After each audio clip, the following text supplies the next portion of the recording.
तो जैसा कि मैंने बताया था कि रेट नेगोशिएशन के बारे में आज बात करेंगे, आवरली एंड एनुअल रेट्स, फिर rate calculation for C2C and W2 negotiation, example market trends, hourly versus annual rates, difference between the hourly and annual salary. देखो आवरली रेट मान के चलिए हमने एक कैंडिडेट को दिया $60 पर आवर, सबसे पहली लाइन में आप लिखा है पे पर वर्क, ठीक है, $60। एनुअल रेट, ठीक है, फिक्स सैलरी पर ये 1,20,000 पे कैंडिडेट की है, $1,20,000 है per annum. Conversation formula, candidate बोलता है कि भाई मेरे को तो 120 मिल रहे हैं पर एनम के, ठीक है, $1,20,000, आप मेरे को 60 दे दो, कैलकुलेट करके बताओ कितना ज्यादा है, कितना कौन से ज्यादा बैठ रहा है। तो आप क्या करोगे, एनुअल जो आवरली रेट है, ठीक है, आप यहाँ पे जो कैलकुलेशन कैसे करिए इन्होंने कि 52 वीक्स होते हैं टोटल एक साल में, क्लियर। एग्जाम्पल $60 का रेट है, $60 पर आवर का रेट है, यहाँ पे हमने 40 से कर दिया इसको, ठीक, इंटू 40। तो अब यहाँ पे क्या है कि पहले हमने 40 से इंटू क्यों किया, इसका रीजन पता है आपको।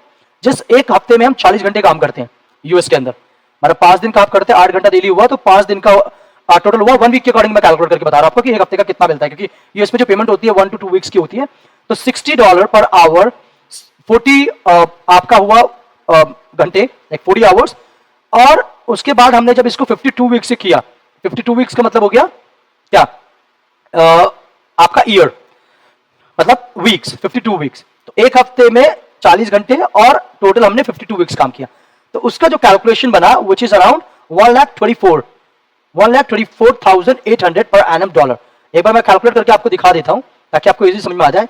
$60 पर आवर, एक हफ्ते का मिलता है उसको $2,400 इंटू एक हफ्ते का, ठीक है, 52 वीक सब लगाते हैं, तो टोटल 1,24,800 आ गया, ठीक है, ये पर एनम का। तो उसकी सैलरी से फिर भी ज्यादा है, अगर वो कहीं पे फुल टाइम पे काम कर रहा है जहां पे उसको फिक्स सैलरी मिल रही है 1,20,000 पर एनम, तो यहाँ पे $1,24,800 पर एनम उसको दिया जा रहा है, ठीक है। इस तरीके से आप कैलकुलेट करके बता सकते हो।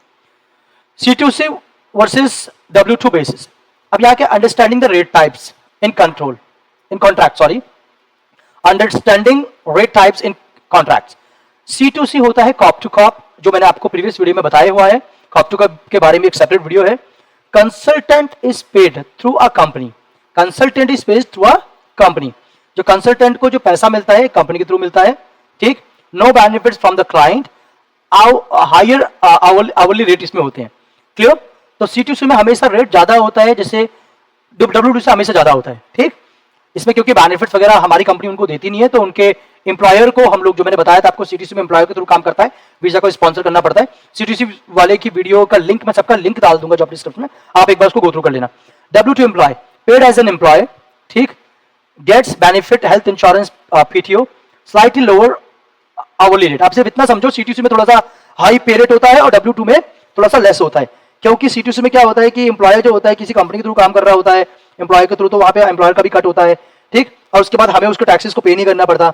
मान के चलिए कंपनी है, ABC कंपनी है, ठीक है, ABC कंपनी है, और ABC कंपनी ने एक कैंडिडेट का वीजा स्पॉन्सर किया हुआ है, वो कैंडिडेट ABC कंपनी के थ्रू एल कंसल्टिंग सर्विसेज में जॉब कर रहा है, तो एल कंसल्टिंग सर्विसेज कैंडिडेट को डायरेक्ट पैसा नहीं देगी, देगी पैसा एम्प्लॉयर को, C2C पे काम करेगा वो इस कंडीशन में।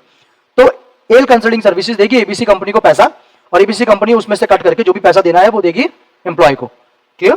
तो इसमें क्या है कि C2C में टैक्सेस हम लोग पे नहीं करेंगे जिस कंपनी में वो काम करेगा, ठीक। जैसे मान लो एक कैंडिडेट है Alex is working for L consulting services, but वो आया है थ्रू ABC कंपनी, तो एल कंसल्टिंग सर्विसेज का कॉन्ट्रैक्ट है आपका ABC कंपनी से, ABC कंपनी ने स्पॉन्सर कर रखा है एलेक्स को।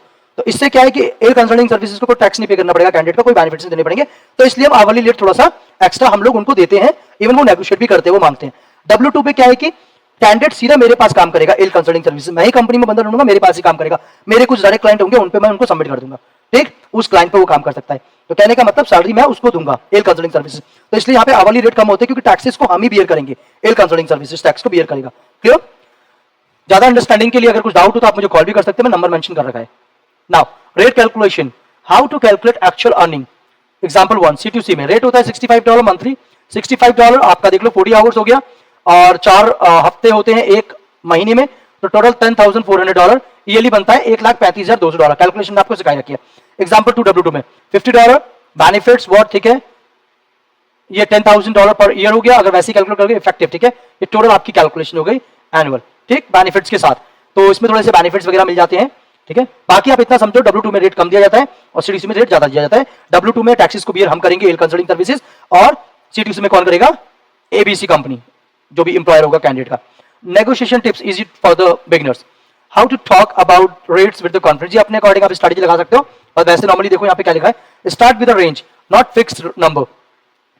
कभी भी फिक्स नंबर मत बताओ, बोलो 60 to 65 का रेट है, तो इस बीच में वो 62 मांग लेगा कैंडिडेट, 63 मांग लेगा, 62 मांग लेगा, बोलेगा हम ओके विद 60, ठीक है। तो इस तरीके से कैंडिडेट बोल देते हैं। Understand candidate worth, experience, skills and location. अब उसके लोकेशन के अकॉर्डिंग आप उसको सैलरी दोगे।